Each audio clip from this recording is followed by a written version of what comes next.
হযরত শাহজালাল আন্তর্জাতিক বিমানবন্দরের cargo village কমপ্লেক্সে আগুন লাগার বিষয়ে তুরস্কের এক্সপার্টরা তদন্ত করে ফিরে গেছে। তাদের তদন্তের সাথে সরকারের প্রতিবেদন মিলিয়ে দেখার পর সঠিক কারণ জানা যাবে বলে জানান বাণিজ্য উপদেষ্টা শেখ বসিরউদ্দিন।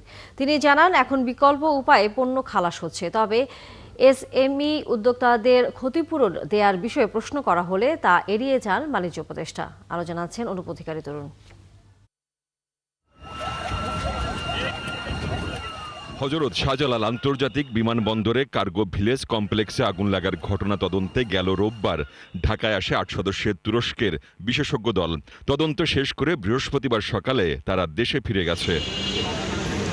রাজধানী ধানমন্ডিতে রিয়া গোপ মহিলা ক্রীড়া কমপ্লেক্স মাঠে শুরু হওয়া ৬ষ্ঠ জাতীয় নারী বেসবল প্রতিযোগিতা ২০২৫-এর উদ্বোধনী অনুষ্ঠানে বাণিজ্য উপদেষ্টার কাছে প্রশ্ন ছিল কার্গো ভিলেজে আগুন লাগার কারণ ও ক্ষয়ক্ষতি সংক্রান্ত প্রতিবেদন নিয়ে।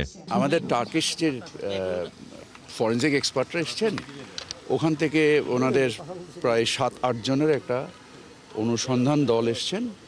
ওনারা আজকে সকালে চলে গিয়েছেন। সো ওনাদের রিপোর্টটা হয়তো বা কাল পরশুর মধ্যে আমরা পেলে আমরা বলতে পারবো। আর ওনাদের রিপোর্টটা তো মূল না, রিপোর্টটা আমাদেরটা মূল। সো আমাদের সাথে সহযোগিতা করার জন্য ওনারা এসছেন। সামগ্রিকভাবে সরকার এই রিপোর্ট প্রকাশ করবে। কবে নাগাদ রিপোর্টটা প্রকাশিত হবে? এটা কমিটি বলতে পারবে, আমি তো কমিটিতে নাই। সো যে কমিটি এটা করছে, সিনিয়র সেক্রেটারি হোমের নেতৃত্বে, ওনারা বলতে পারবেন। বিকল্প উপায়ে ৯ নম্বর গেট দিয়ে পণ্য খালাস হচ্ছে, তবে দ্রুত সময়ের মধ্যে পুরো পণ্য খালাস প্রক্রিয়া স্বাভাবিক হবে বলেও জানান বাণিজ্য উপদেষ্টা। আমরা চেষ্টা করছি দ্রুততম সময়ে। আপনারা দেখেছেন যে আমরা 7 ঘন্টার মধ্যে যাত্রী সেবা পরিপূর্ণভাবে চালু করেছি। 24 ঘন্টার ভিতরে এটা কমপ্লিটলি স্বাভাবিক হয়ে গিয়েছে আল্লাহর রহমতে। আমাদের পণ্য সরবরাহ অলমোস্ট স্বাভাবিকভাবে চলছে, বাট বিকল্প পন্থায় চলছে।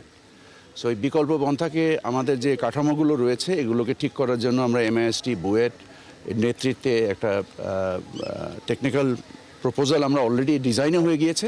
ওটার এক্সিকিউশন হয়ে গেলে আমাদের স্বাভাবিক প্রক্রিয়া কাজটা চলবে। এসএমই অর্থাৎ ছোট উদ্যোক্তারা ক্ষতিপূরণ পাবেন কি, এমন প্রশ্ন এড়িয়ে যান বাণিজ্য উপদেষ্টা। প্রশ্ন নিব, অসুবিধা নেই, জবাব দিব। অনুপ অধিকারী তরুণ, ৭১, ঢাকা।